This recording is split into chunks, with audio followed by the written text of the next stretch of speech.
കാന്തപുരത്തിന്റെ പേരിൽ വ്യാജ പരാമർശമെന്ന് പരാതി. ആഭ്യന്തര മന്ത്രിക്കും സംസ്ഥാന പോലീസ് മേധാവിക്കും പരാതി നൽകി മർക്കസ് മീഡിയ ജോയിന്റ് ഡയറക്ടർ രംഗത്ത് വന്നു. സോഷ്യൽ മീഡിയ അക്കൗണ്ടുകൾ വഴി വിദ്വേഷം അപകീർത്തിയും പ്രചരിപ്പിക്കുന്നു എന്ന് പരാതിയിൽ പറയുകയാണ്. രാഹുൽ കെ വിവരങ്ങളുമായുണ്ട്.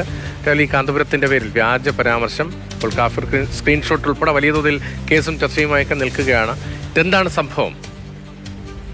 രതീഷ്, നിലവിൽ സംസ്ഥാന പോലീസ് മേധാവി, Kozhikode city police commissioner, Kunnamangalam police എന്നിവർക്കാണ് പരാതി നൽകിയിട്ടുള്ളത്. Markaz media and communication joint ഡയറക്ടറാണ് പരാതിക്കാരൻ. അതായത് കാന്തപുരം എ പി അബൂബക്കർ മുസ്ലിയാരുടെ പേരിൽ വ്യാജ പരാമർശങ്ങൾ ഉൾപ്പെടുത്തിയുള്ള പോസ്റ്റുകൾ സാമൂഹ്യ മാധ്യമങ്ങൾ വഴി പ്രചരിപ്പിക്കുന്നുവെന്നാണ് ഈ പരാതിയിൽ പറയുന്നത്. വസ്തുതാവിരുദ്ധവും അപകീർത്തികരവുമായ കാര്യങ്ങൾ സോഷ്യൽ മീഡിയ വഴി 10-ലധികം സോഷ്യൽ മീഡിയ അക്കൗണ്ടുകൾ വഴിയാണ് ഇത്തരത്തിലുള്ള പ്രചാരണം നടന്നതെന്നാണ് ഈ പരാതിയിൽ കൃത്യമായി ചൂണ്ടിക്കാണിക്കുകയും ചെയ്യുന്നത്.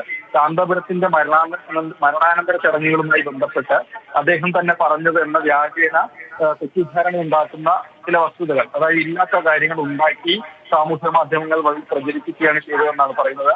10ഓളം സോഷ്യൽ മീഡിയ അക്കൗണ്ടുകൾ, ചില വ്യക്തികൾ, അങ്ങനെ ഉള്ള ആളുകൾക്കെതിരെയാണ് ലിങ്കുകൾ സഹിതം ഇപ്പോൾ പോലീസിൽ പരാതി നൽകിയിട്ടുള്ളത്. കർശനമായ നിയമ നടപടി സ്വീകരിക്കണമെന്നാണ് ഈ പരാതിയിൽ ആവശ്യപ്പെടുകയും ചെയ്യുന്നത്. വ്യാജ പ്രചാരണങ്ങളിലൂടെ വിദ്വേഷവും അപകീർത്തിയും പരത്തുകയാണ് ഇവരുടെ ലക്ഷ്യം എന്നുകൂടിയാണ് നിലവിൽ പോലീസിനും നൽകിയിട്ടുള്ള പരാതിയിൽ ചൂണ്ടിക്കാണിക്കപ്പെടുകയും ചെയ്യുന്നത്. ശക്തമായ നടപടി സ്വീകരിച്ച് ഇത്തരം പ്രവണതകൾ അവസാനിപ്പിക്കാൻ പോലീസ് നിയമപരമായി തയ്യാറാകണമെന്നാണ് ഈ പരാതിയിൽ Markaz media and communication joint director ആവശ്യപ്പെടുന്നത്.